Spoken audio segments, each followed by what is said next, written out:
देर रात पाकिस्तान ने एक बार फिर जो है भारतीय इलाकों में गोलाबारी की है और इस बार रामगढ़ सेक्टर को जो है वहां पर कई पोस्टों को निशाना बनाया गया है, जिसमें हमारे एक बीएसएफ के जवान गंभीर रूप से घायल हुए थे और उनकी बाद में दुखद जो है मृत्यु हो गई, वो शहीद हो गए हैं।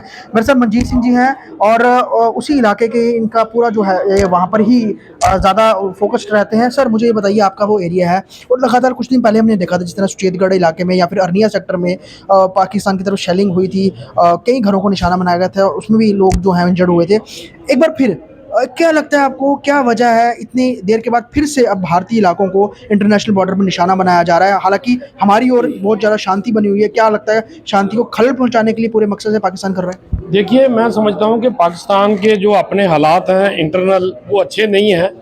और चूँकि पाकिस्तान में चुनाव भी आने वाला है, तो उसको देखते हुए वहाँ की जो पॉलिटिकल सरकार है, वो लोगों का ध्यान बटाने के लिए हमारे क्षेत्र पे जो है वो फायर कर रहे हैं। कल भी रात के 1 बजे तक बॉर्डर पे बहुत ज़्यादा शेलिंग हुई।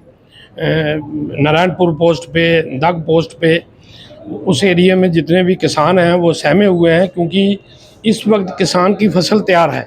किसान कटाई के लिए लेबर भी बाहर से आई हुई है, कंबाइन वगैरह भी लगी हुई हैं, लेकिन इस शेलिंग की वजह से अब लेबर भी भाग जाएगी और वो जो मशीनें लाई गई हैं वो भी चले जाएंगे। तो सबसे बड़ा नुकसान जो इस वक्त है वो हमारे किसान को है। किसान की फसल पूरी तैयार है। तो मैं चाहूँगा कि गवर्नमेंट ऑफ इंडिया ये जो आने वाले 15 दिन हैं एक दबाव बना के रखे। जो पहले दबाव हमारी सरकार ने बनाया था बॉर्डर पे, ये पाकिस्तान पे दबाव बना के रखे ताकि इस किस्म की हरकतें ना हों। हमारा एक बीएसएफ का जवान शहीद हो गया है।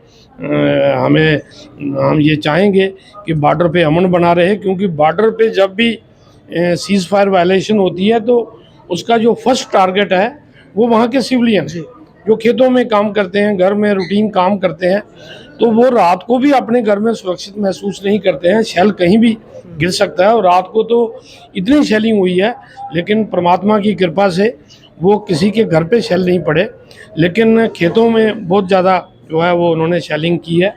तो मैं समझता हूँ कि पाकिस्तान की जो अंदरूनी हालात हैं वो अच्छे नहीं हैं, वहाँ कमज़ोर सरकार है, तो वो लोगों का ध्यान बटाने के लिए हमारे बॉर्डर को डिस्टर्ब करने की कोशिश करते हैं। तो हम तो माता रानी से यही दुआ करेंगे कि पाकिस्तान को अकल आए, वो खुद भी अमन से रहे और हमें भी अमन से रहने। कुछ दिन पहले आप भी गए थे, अगर हम सुचेतगढ़ बॉर्डर पे, बंकरों की सिचुएशन ये थी कि लोगों ने कहा कि बंकर साफ नहीं थे। बंकर जो हैं वो बिल्कुल, इन्होंने कुछ एरिया में कम्युनिटी बंकर हैं। कम्युनिटी बंकर यूजलेस है। और फिर बॉर्डर पे लो लाइंग एरिया हैं, वहाँ जो बंकर बने हैं उनमें पानी चला जाता है, उनकी डिज़ाइनिंग ठीक नहीं है।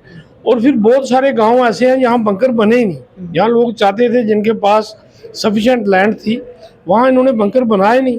तो हम ये चाहेंगे कि इंडिविजुअल बंकर्स लोगों को दिए जाएं और उसमें सरकार जो है खुल के लोगों की मदद करे, वरना बॉर्डर पे रहने वाले लोग दोबारा जो हैं वो दुविधा में। इस बीच उनकी एक मांग और आई थी कि पहले जैसे कहा जा रहा था कि जो बिल्कुल बॉर्डर पे रहने वाले लोग हैं उन्हें पीछे जो है सेफ जगहें दी जाएं, तो उसको लेकर भी बिल्कुल 5 मरले के प्लाट के बारे में जो भी हुकूमतें आई उन्होंने वादे किए, बट उनको दिया नहीं।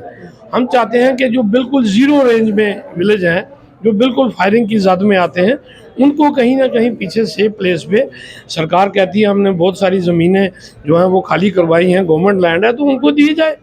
बॉर्डर के लोगों को ये सुविधा दी जाए, क्यों नहीं सरकार देती है? धन्यवाद। तो यहाँ पर मनजीत सिंह जी जो सीनियर लीडर हैं जम्मू कश्मीर अपनी पार्टी के, साफ तौर पर उनका यही कहना है कि ये जो शेलिंग हुई है ये पाकिस्तान के अपने हालात ठीक नहीं है, जिस कारण वो भारत के हालात ख़राब करने के लिए लगा है। वहीं बॉर्डर के लोगों को सेफ जगहों पर ज़मीनें भी देनी चाहिए ताकि वो शेलिंग के समय वो जो है वो वहाँ पर जाके रह सकें। जम्मू से जेके न्यूज़ वायर के लिए ख्वाहिश पटेल की रिपोर्ट।